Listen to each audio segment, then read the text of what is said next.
अस्सलाम वालेकुम गाइस, कैसे हैं आप लोग। उम्मीद करती हूँ कि आप लोग खैरियत से होंगे। गाइस, आज की कहानी है बोलने वाली लकड़ी की। पहाड़ी इलाके में एक खूबसूरत गांव था।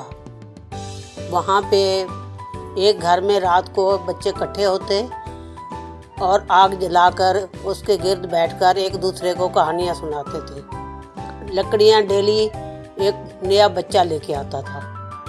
जो बच्चा एक दिन लकड़ियाँ लाता उसके बाद दूसरा बच्चा लेके आता। फिर इस तरह से जब सारे बच्चे एक बार लकड़ियाँ ले आते तो उसके बाद फिर उस जो पहले लकड़ियाँ लाया था बच्चा उसकी बारी आती। इस तरह से वो जो लकड़ियाँ लाता था वो कहानी नहीं सुनाता था, दूसरा बच्चा कहानी सुनाता था। और उनमें से उनका एक बच्चा फ्रेंड था जो गिटार वहाँ बैठ के बजाता था। सारे बच्चे आग के गिर्द बैठकर एक दूसरे को स्टोरियाँ सुनाते थे। उनमें से एक बच्ची थी जिसका नाम था रक्षी। उसकी बारी थी लकड़ियाँ लाने की। वो लकड़ियाँ लेकर आई। लकड़ियाँ उसकी बहुत खूबसूरत थी, एक साइज़ की, बहुत प्यारी कटी हुई थी। उसने लकड़ियाँ रख के उनको आग लगाई। उनमें से एक लकड़ी का पीस उठ के खड़ा हो गया और उसने जलने से इनकार कर दिया। रक्षी कोशिश कर रही थी लकड़ी को जलाने की। उसे बार बार इधर उधर करती, जलाने की कोशिश करती कि इधर आग, कहीं से आग लग जाए इसको। लेकिन उस लकड़ी ने कहा, मैं नहीं जलूंगी और मुझे आग भी नहीं लगेगी। सारे बच्चे हैरान हो गए कि ये लकड़ी कैसे खड़ी हो गई है और बोलने लग गई है और कह रही है कि मैं नहीं जलूंगी, और आग भी उसको नहीं लग रही थी। बच्चे हैरान होकर उसको देखने लगे। कोई बच्चा कहता है ये जादूनी लकड़ी है, कोई कहता कि ये जिन है, ये कोई जिन है जो उसका एक पीस है लकड़ी की शक्ल में आ गया है। सारे बच्चे अपनी अपनी कहानी सुनाने लग गए। कोई कुछ कहे, कोई कुछ कहे। सब बच्चे कहें कि ये क्या चीज़ है। हैरान होकर वो एक दूसरे को देखने लगे और उससे लकड़ी से बातें करने लगे।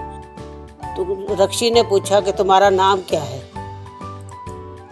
लकड़ी ने कहा, मेरा नाम चिमनी है, मैं नहीं जलूंगी। रक्षी ने कहा, जब तक सारी लकड़ियों को आग नहीं लगती, कहानी सुनाने वाले ने अपनी बारी पे कहानी नहीं सुनाना शुरू करनी।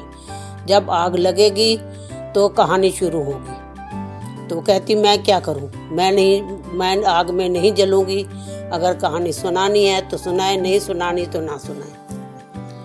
रक्षी हैरान होकर उसको देखने लगी। सब बच्चे बारी बारी उससे सवालात करने लगे।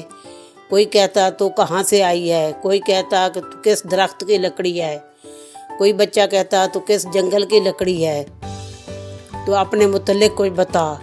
इस तरह से लकड़ी से सब बच्चे बारी बारी सवाल करने लग गए। हर बच्चे ने अपने अपने मर्जी का सवाल किया। लकड़ी ने हर किसी को उनके जवाब दिए।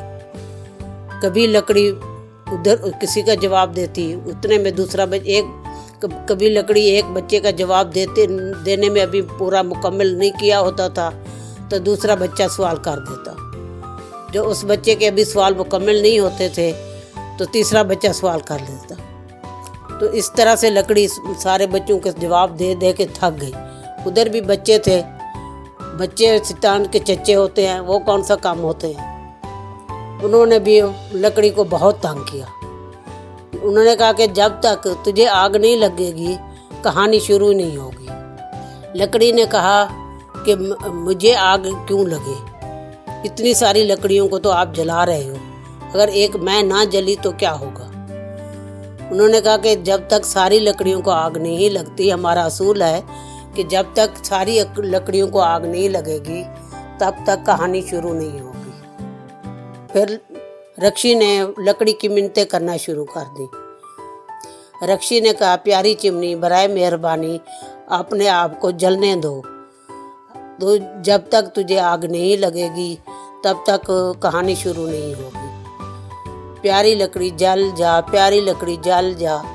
इस तरह से वो बातें करने लग गई, स्टोरी सुनाने लग गई। आखिरकार लकड़ी को तरस आ गया बच्चों पे और वो उन्हीं लकड़ियों के साथ जलने लगी। जैसे लकड़ी ने आग पकड़ी, बच्चे खुश हो गए रक्षी ने जंप लगाना शुरू कर दिया कि आग लग गई, लकड़ी को आग लग गई, चिमनी को आग लग गई। सब खुश होके फिर बैठ गया और एक कहानी सुनाने वाले ने अपनी कहानी शुरू कर दी और बच्चों को कहानी सुनाई। तो गाइज, आज की कहानी हमें दिलेरी और समझदारी का सबक देती है।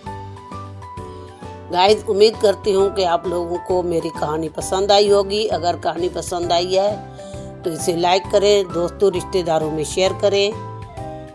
अगर मेरे चैनल को सब्सक्राइब नहीं किया तो इसे सब्सक्राइब करें। फिर मिलेंगे एक नई वीडियो के साथ। अल्लाह हाफिज़।